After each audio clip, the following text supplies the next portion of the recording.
Hi, my name is Savannah Parisi. I'm a student nurse at the University of South Alabama, and I will be performing my injection site video today. This is my ID, and then we will scan the room.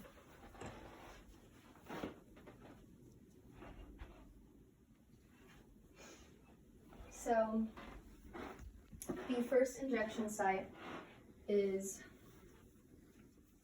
the upper part of the arm. It is the deltoid injection site. It is IM, so intramuscular. This is the smallest intramuscular site, so you would only use small needles here, and you would only inject small amounts of solutions here. This is seen when you raise the patient's arm. Deltoid muscle is right here. Right here is where it connects to the humerus, and right here is the acromion process. You will not go below where it connects to the humerus or above the acromion process. I will take 3 fingers below the acromion process and make a V. Have the patient relax their arm, and I would go in at a 90-degree angle. The next injection site is the dorsolateral injection site. This is the lower portion of the arm. It is 3 fingers down from the deltoid injection site and 3 fingers up from the olecranium process. This is a subcutaneous injection site. So depending on the needle size, length, and amount of subcutaneous tissue, it depends on the angle I would inject. If I can pinch 2 inches of fat off of the patient's arm, I would inject at a 90-degree angle. If I can only pinch off 1 inch, I would inject at a 45. The next injection site is the forearm, which is a intradermal injection. So it is 4 inches above the wrist, 4 fingers above the wrist, and then 4 fingers below the antecubital fossa. I would make sure I would avoid any obvious blood vessels or tendons, and I would insert my needle at a 15-degree angle or less, having my bevel rest on the skin, and having my solution inject underneath the dermis so that there is a bubble at the injection site.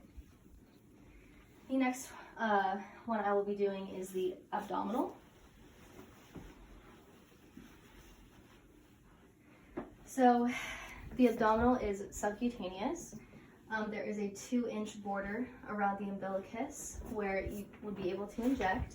I would not go above the costal margin or below the pubis, and I would not go past the anterior or superior iliac spine. So then you have a good U shape where you can use. This is good for patients who have to get multiple injections frequently, like patients who have to take insulin. This would be administered again at different angles depending on the size, the length of the needle, and the amount of subcutaneous tissue. If I could pinch 2 inches of skin off the patient, it would be given at a 90-degree angle. If I can only pinch 1, it would be given at a 45, and this can be given at 3 site intervals. All right. The next injection site, we'll have the patient lay down, face towards me. This is the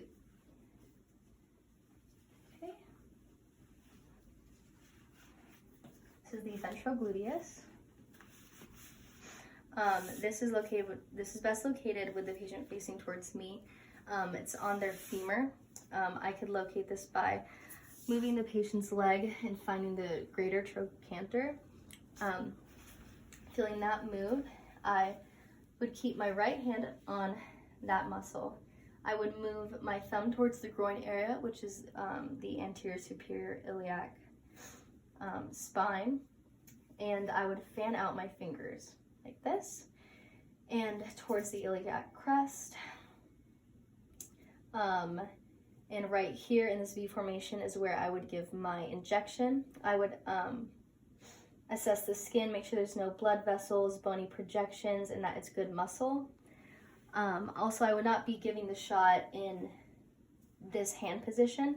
So when I'm cleaning off the injection site, I would have my alcohol pad pointing towards exactly where I would inject so that I could grab my needle, pull the skin taunt, and give it at a 90-degree angle. Next one I will be doing is the last one. It is the vastus lateralis. Can have you lay down next to them.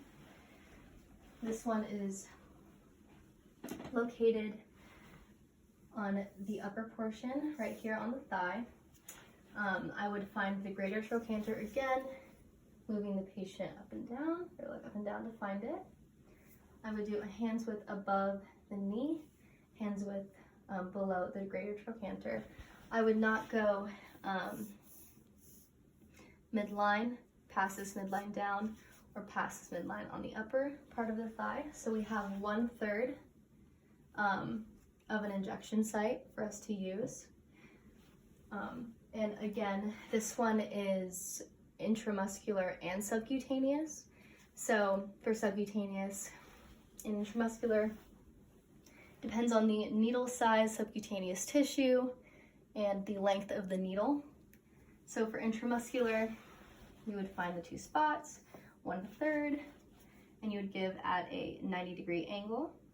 For subcutaneous, same thing, and depending on the amount of subcutaneous tissue, you would give it 1 inch 45-degree angle, 2 inch 90-degree angle.